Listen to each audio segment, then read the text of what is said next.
Siapakah Dajjal?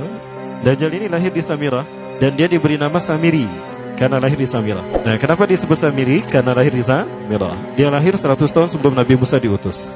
Dan Allah Subhanahu wa taala memberikan kelebihan kepadanya. Pertama, dia diberikan umur panjang.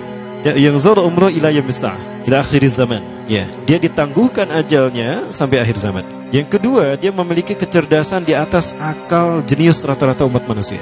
Jadi sejenius apapun umat manusia yang normal, dia 60 tahun di atasnya. Sehingga penemuan-penemuannya, kecanggihan berpikirnya, kedewasaannya jauh di atas manusia.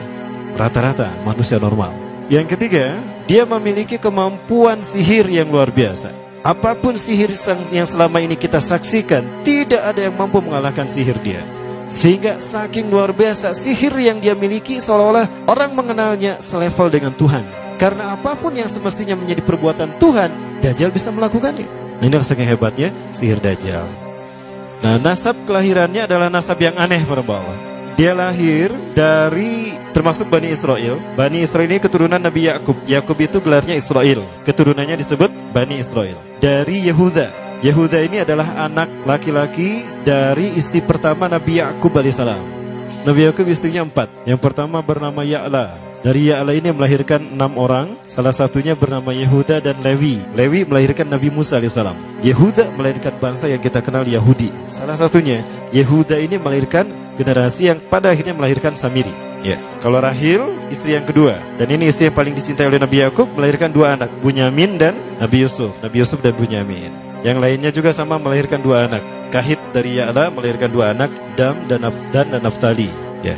Anak tertua dari Nabi Yakub dari istri pertama bernama Raubin. Nah, dari Yehuda inilah lahir Samiri. Nah, ayah dan ibunya, kakek dan nenek Samiri ini adalah para penyembah berhala. Karena Samirah saat itu terkenal penyembah berhala. Ayahnya ini lahir dari proses perzinahan adik dan kakak, incest. Adik dan kakak berzina, lahir ayahnya. Adik dan kakak berzina, lahir ibunya. Jadi ayah dan ibunya ini lahir dari proses yang haram. Dan ketika ibunya menstruasi, disetubuhi sama ayahnya. Jadi itu, peluangnya dari 2000 persetubuhan dalam keadaan menstruasi, 1 bisa jadi. Karena menurut penelitian medis juga, bahwa darah kotor tidak menghalangi terjadinya fertilisasi. Tidak menghalangi terjadinya reproduksi manusia. Jadi tetap pembuahan ovum oleh sperma bisa terjadi walaupun ada dalam medium darah kotor, menstruasi.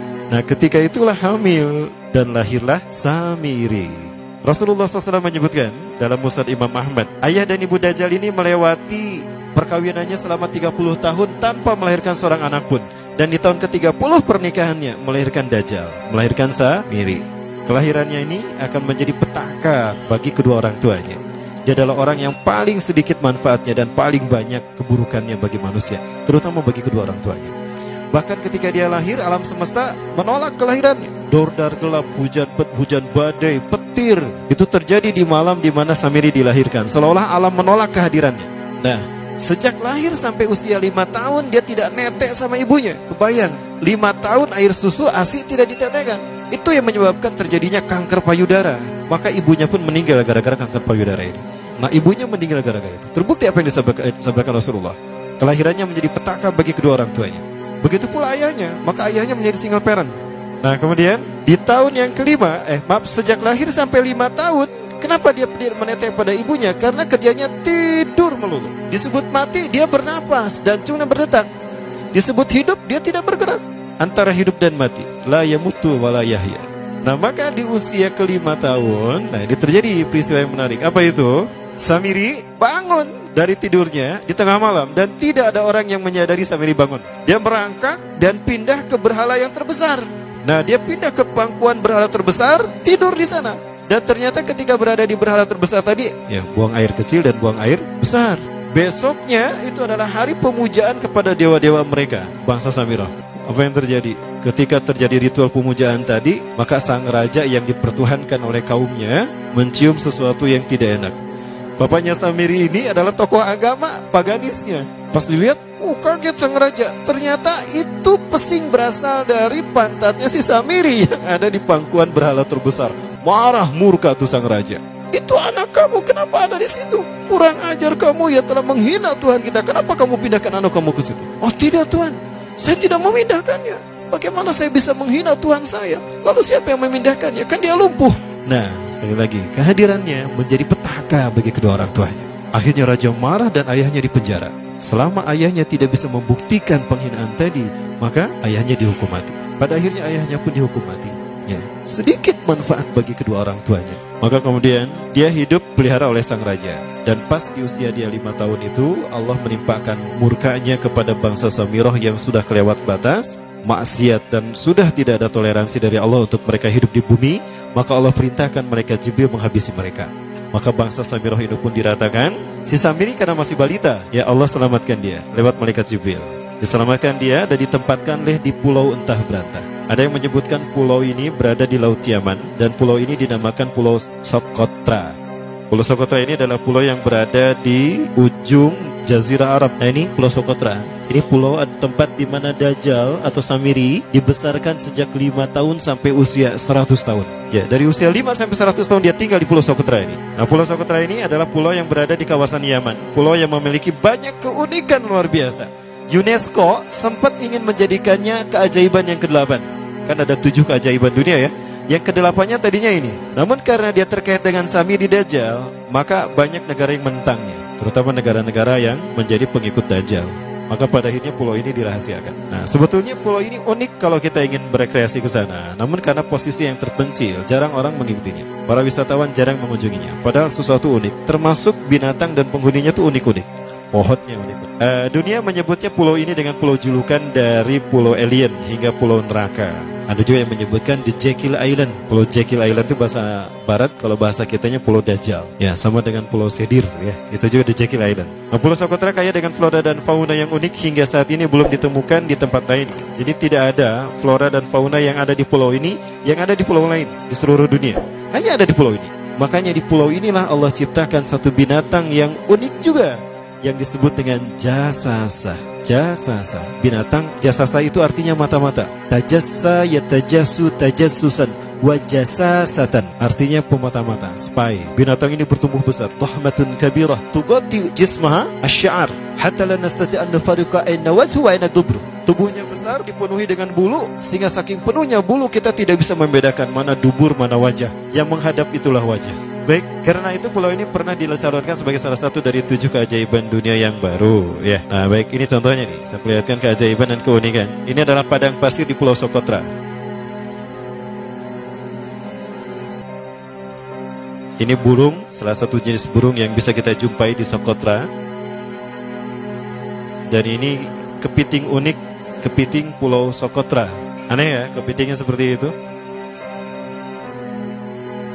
Ini laba-laba langka di Socotra, mirip tarantula.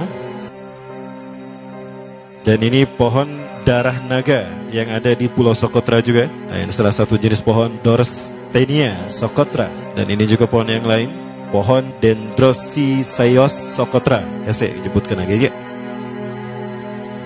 Nah, ketika di pulau itu, sebelum bertemu dengan Nabi Musa, Samiri di pulau itu yang hanya tinggal dengan seekor binatang jasasa. Binatang jasasa ini memberikan beberapa hal kepada si Samiri ya. Allah Azza wa Jalla menciptakan binatang berbicara yang bernama jasasa. Dia di mana lahirnya, ajalnya, matinya sama dengan ajal Dajjal. Begitu pula muncul dan menghilangnya. Binatang inilah mengajarkan akidah tauhid kepada Samiri muda. Pelajaran ini kononnya ditulis oleh Jibril alaihissalam dalam bentuk panel-panel atau prasasti. Isi prasastinya panel 1 yang ditulisnya malaikat Jibril, panel 1 itu berisi kalimat la ilaha illallah, tidak ada Tuhan selain Allah. Ini dijelaskan oleh binatang jasasa. Yang kedua, panel kedua berkata Allahu wahid la syarikalah.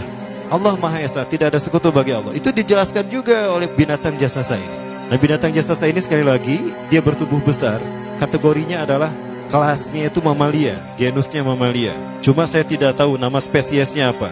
Pada tahun 2017, akhir dari bulan Agustus di Filipina ditemukan binatang seperti ini. Ciri-ciri binatang ini nyaris sempurna seperti ciri-ciri binatang jasasa yang disebutkan Rasulullah terkait dengan binatang yang memata-matai Dajjal. Tubuhnya penuh dengan bulu. Ini disebutkan dalam surat An-Naml ayat ke-82. Ya, binatang ini seperti ini dan dia tidak pernah jauh dari laut karena dia selalu ingin membasahi tubuhnya dan dia pun makan dari makanan ikan laut. Maka dia tidak pernah jauh dari pantai. Seperti ini. Nah, binatang inilah yang mengajarkan prasasti mengajarkan akidah tauhid kepada Samiri muda. Yang ketiga, engkau diurus oleh Jibril. Karena itu janganlah engkau mengkhianati janjimu dengan Allah. Hanya engkau saja di pulau ini. Panel yang kelima, makanlah dan nikmatilah makanan dan minuman yang menjadi rezeki dari Allah sesuai kehendakmu. Tidurlah sesukamu, tapi sembahlah Allah dalam berbagai keadaanmu dengan tasbih keesaan Allah kepadanya, yaitu dengan melaksanakan solat yang diwajibkan kepadamu. Allah lah sang raja, Allah yang Maha Esa. Dia tidak berayah dan tidak pula mempunyai anak. Allah Tuhan Tuhan yang maha besar dan maha agung. Dialah yang maha raja. Ada 7 panel. Panel yang ke-7 bercerita tentang Nabi Muhammad. Panel yang ke-6 itu bercerita tentang nabi-nabi. Dan khusus panel yang ke-7 cerita tentang Nabi Muhammad. Jadi Dajjal sudah tahu, Samiri sudah tahu bahwa akan diutus Nabi Muhammad di akhir zaman. Dan itu Nabi yang terbaik. Makanya dia iri. Nah, selesai panel ini disampaikan, maka binatang sejasasa berkata, wahai Samiri, saksikanlah aku telah menunaikan innani qad fa'altu ma umirtu min rabbi. Demi Allah, saksikan aku sudah menunaikan apa yang diperintahkan padaku, kata binatang jasasa. Maka sekarang adalah perintah terakhir, yaitu pertanyaan dariku untukmu. Hal tu'minu billah, apakah kau beriman pada Allah? Wa bima unzila ilaih, dan dari apa yang diturunkan kepada nabi-nabinya, kepada Jibril maksudnya. Famadal jawab ya Samiri, apa jawabanmu ya Samiri? Samiri tidak menjawabnya. Lama ditunggu-tunggu, Samiri tidak menjawabnya. Sehingga binatang ini pun pergi dengan menjerit, dengan jeritan yang membuat Samiri ini pekak telinganya. 2 kali lagi datang lagi kembali kepada Samiri dan berkata binatang jasasa, ya Samiri, famadal jawab? Hal tu'minu billah, in tu'minu billah fatakunu mu'minan a'jaba imanika ila yaumil qiyamah. Jika kau beriman kepada Allah, maka sungguh kau akan menjadi mukmin yang menakjubkan imannya. Inna ajalaka ukhirat ila akhir zaman.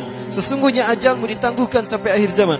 Jika kau beriman pada Allah, engkau akan menjadi mukmin yang menakjubkan. Fa in lam tu'min billah, tapi jika engkau tidak beriman kepada Allah, wa bima unzila ilaih, dan apapun yang diturunkan pada Jibril, innaka minal mal'unina ila yaumil qiyamah, dan kau terkutuk sampai hari kiamat nanti. Tidak juga dijawab. Pergi lagi binatang jasasa tadi sambil memekikkan suara yang pekikan yang keras. Yang ketiga kali yang terakhir dia bertanya kembali. Dan apa jawaban Samiri? Hei jasasa binatang buruk rupa, lihat di pulau ini tidak ada siapapun kecuali engkau dan aku. Dan yakinilah kalau panel ini bukan tentang Allah yang di langit sana, tapi yang disebut Allah itu saya. Hei jasasa, akulah Allah itu. Oh, dia menjerit dengan jeritan yang makin keras. Sampai si Samiri pun menutup kedua telinganya. Sejak saat itulah binatang itu pergi dan berkata, Innaka dajjal, innaka dajjal, innaka dajjal. Engkau adalah pendusta, engkau adalah pendusta. Pendusta-pendusta sampai hilang suaranya. Di saat itulah Samiri mendapatkan gelar Dajjal. Jadi siapa nama asli Dajjal? Samiri. Dajjal artinya Al-Kazab, pendusta, bukan singkatan kali. Baik, nah sejak saat itulah Samiri keluar dari pulau itu dan dia sudah menyandang gelar Dajjal, pendusta, karena dia mengaku Tuhan. Baik, Iwabillah, jangan salah, Dajjal kecerdasannya mampu melakukan cloning dan mampu melakukan berbagai macam riset dan eksperimen. Hatta eksperimen yang mengilhami film Hook itu Dajjal bisa melakukan. Bahkan ketika orang membayangkan kendaraan tercanggih itu pesawat terbang, Dajjal sudah mampu membuat piring terbang dengan kecerdasannya. Ya. Rasulullah menyebutkan kendaraan Dajjal itu, dia bisa terbang, kata Rasulullah. Dan kecepatan terbangnya 5 km per sekon. 1 detik 5 km.